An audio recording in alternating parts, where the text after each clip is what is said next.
नमस्कार। Credible history के इस एपिसोड में, इस नए एपिसोड में आप सबका स्वागत है।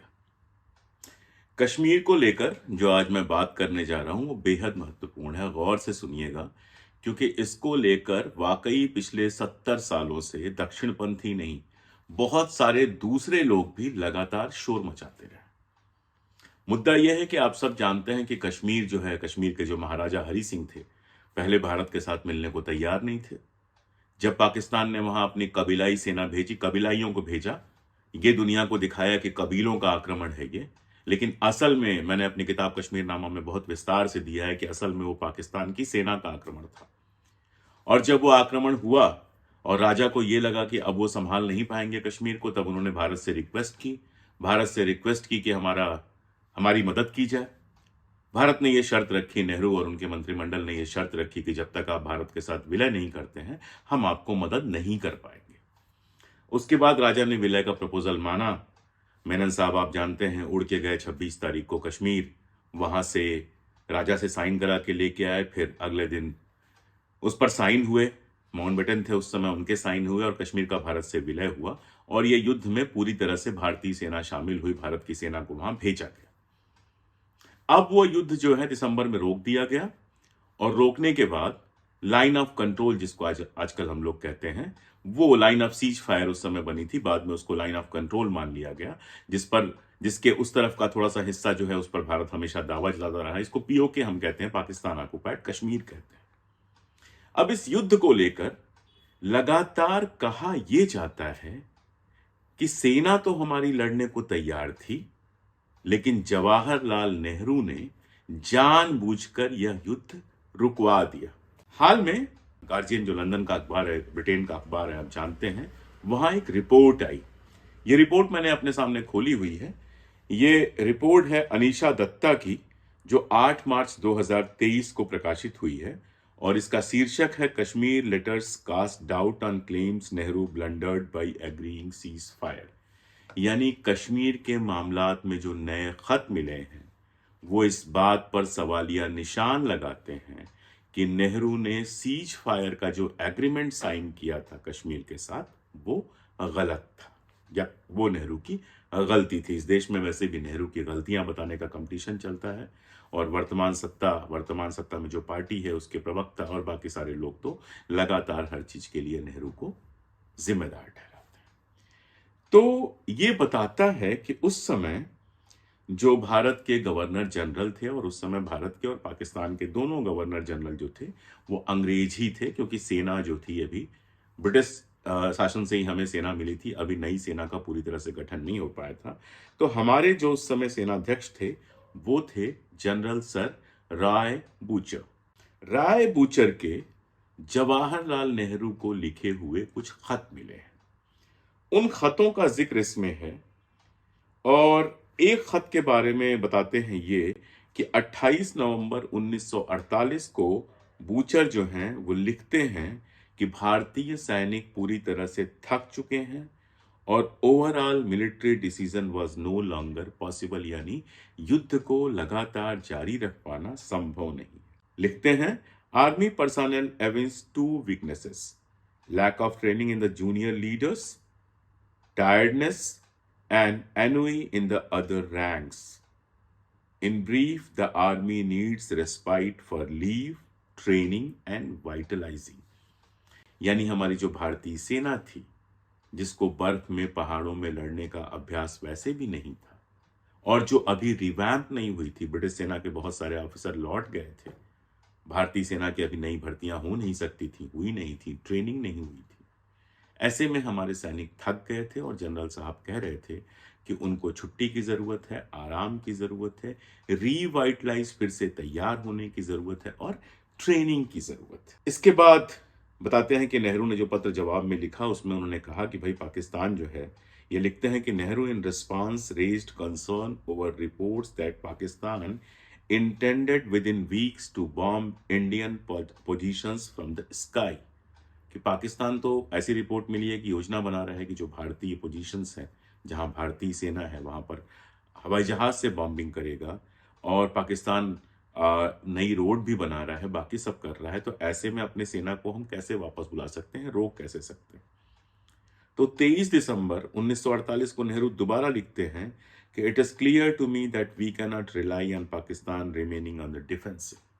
मेरे सामने ये स्पष्ट है कि हम डिफेंसिव होकर सिर्फ बचाव करके पाकिस्तान के ऊपर भरोसा नहीं कर सकते हैं। वो आगे लिखते हैं, in the event of Pakistan continuing their persistent shelling and offensive operations and our not being able to check this there is every likelihood of war taking place with Pakistan.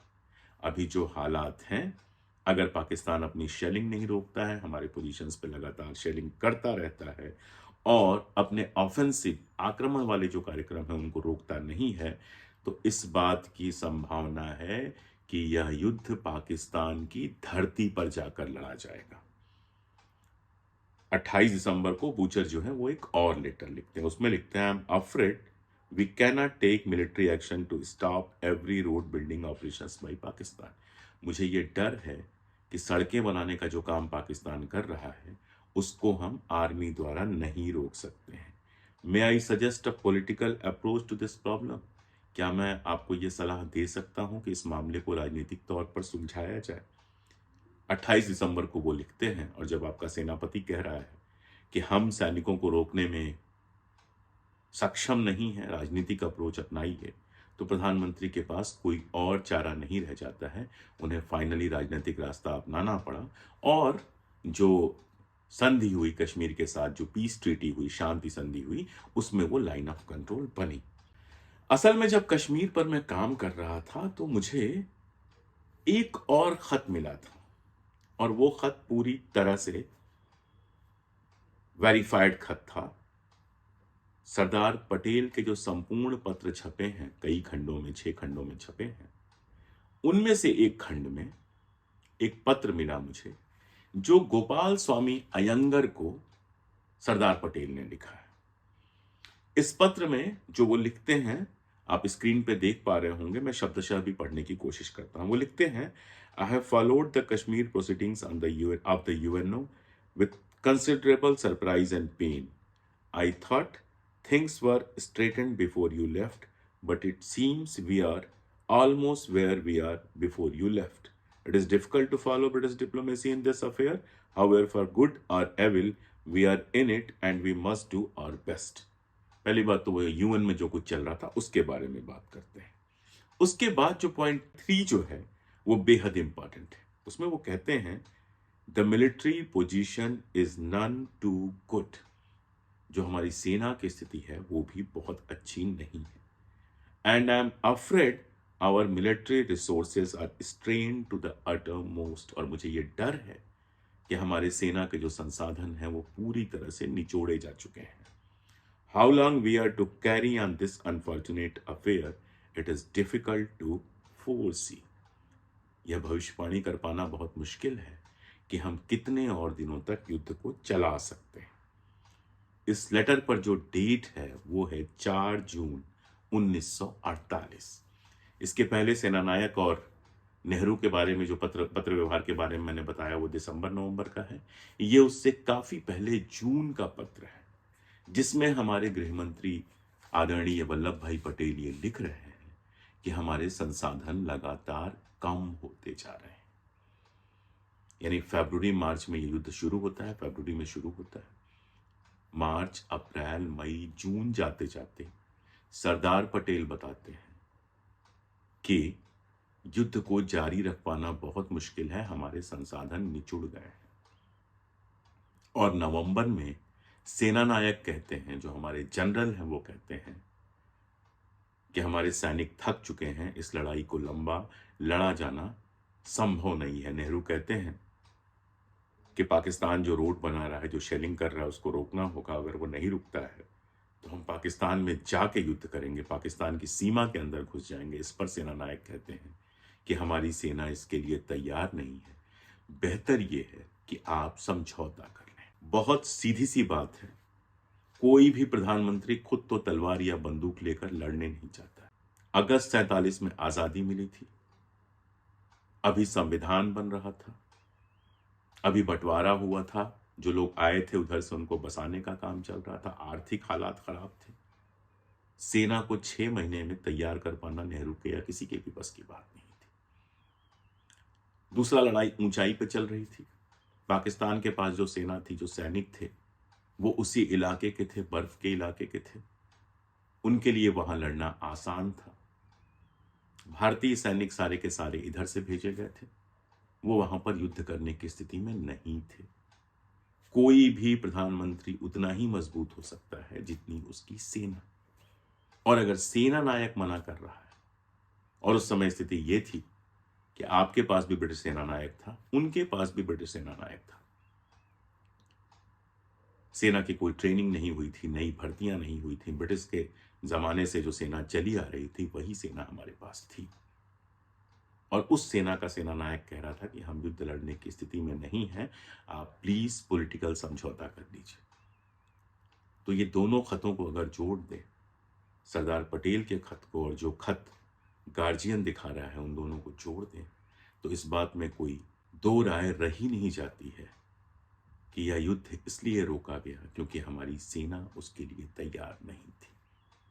उसके बाद युद्ध हुए। 65 में युद्ध हुआ, हमारी सेना तैयार थी, पाकिस्तान को करारी मात दी गई। 72 में युद्ध हुआ, हमारी सेना तैयार थी, पाकिस्तान को करारी मात दी गई। लेकिन आज़ादी के तुरंत बाद जब हमारे अपने सेना नायक भी हमारे अपने नहीं थे, वो भी ब्रिटिश थे, नई भर्तियां हम नहीं कर सकते थे, तो नेहरू के पास कोई चारा नहीं बचा था कि वो समझौता करें। अब मजेदार बात यह है कि यही रिपोर्ट बताती है कि ये सारे के सारे डॉक्यूमेंट अभी भी डीक्लासिफाई नहीं किए गए हैं। ये आम जनता उसको पढ़ सके, आम रिसर्चर जाके पढ़ सके, ऐसा नहीं हुआ है। बूचर पेपर्स में इनको ये रिपोर्ट्स मिली हैं जो ब्रिटेन में है। हिंदुस्तान में अभी भी नेहरू मेमोरियल में ये खत रखे हुए हैं, लेकिन इनको डीक्लासिफाई नहीं किया गया। मांग भी की गई है, एक आरटीआई भी शायद लगी है, मैं रिपोर्ट्स देख रहा था। तो क्यों इनको ओपन नहीं किया जा रहा है, क्यों इनको जनता के सामने नहीं लाया जा रहा है? युद्ध संबंधी दस्तावेज है, 30, 40, 50 साल तक अगर उनको गोपनीय रखा गया तो ये सहज बात है। लेकिन अब तो वो युद्ध बीते जमाना हो गया है, 48 बीते तो जमाना हो गया है। ऐसे में उन पेपर्स को डीक्लासिफाई करके हम रिसर्चर्स को अवेलेबल क्यों नहीं कराया जा रहा है?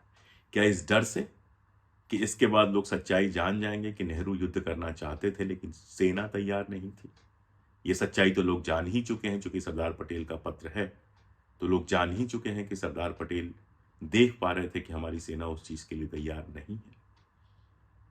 क्या इसलिए छुपाया जा रहा है कि अगर ये बाहर आ गया तो लोगों को पता चल जाएगा कि जो समझौता हुआ वो इसलिए हुआ क्योंकि हमारी सेना और लंबे समय तक युद्ध करने के लिए तैयार नहीं थी। दिसंबर के बाद जनवरी, फरवरी आता है, कश्मीर में चिल्ला होता है, बर्फ गिरती है, और उस भयानक ठंड में युद्ध कर पाना बिना ट्रेनिंग के हमारे सेना के लिए संभव नहीं था। इसलिए मजबूरन समझौता करना पड़ा। शायद इसीलिए छुपाया जा रहा हो कि ऐसे में फिर नेहरू को दोष दे पाना मुश्किल काम हो जाएगा। तो खैर, ये जो रिपोर्ट्स आई मुझे लगा कि आपसे साझा करनी चाहिए। गार्जियन की जो लिंक है, जो खबर आई है, उसका लिंक मैं डिस्क्रिप्शन में दे देता हूँ, पहले कमेंट में भी मैं डाल दूंगा।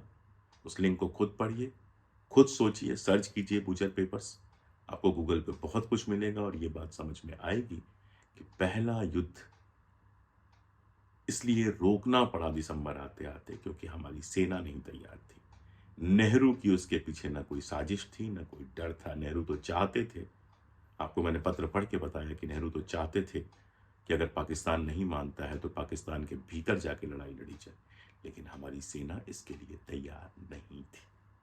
तो कश्मीर के इतिहास पर मुझे ये जरूरी बात लगी कि आपसे शेयर करूं, मैंने आपसे शेयर किया। अब आपकी बारी है। ये वीडियो अपने दोस्तों के साथ शेयर कीजिए, सब्सक्राइब कीजिए। ज्वाइन करने का एक ऑप्शन है आपके पास, आप ज्वाइन करके मेरी आर्थिक सहायता कर सकते हैं। और साथ ही साथ अगर आप फेसबुक पे देख रहे हैं तो वहाँ स्टार्स देने का ऑप्शन होता है, स्टार देकर भी आप हमारी आर्थिक सहायता कर सकते हैं, जिससे हम वीडियोस रेगुलर बना सकें, जिससे हम प्रोफेशनल तरीके से अपना चैनल चला सकें। सच को दूर तक पहुंचाना जरूरी है और वो आपके बिना संभव नहीं। बहुत शुक्रिया।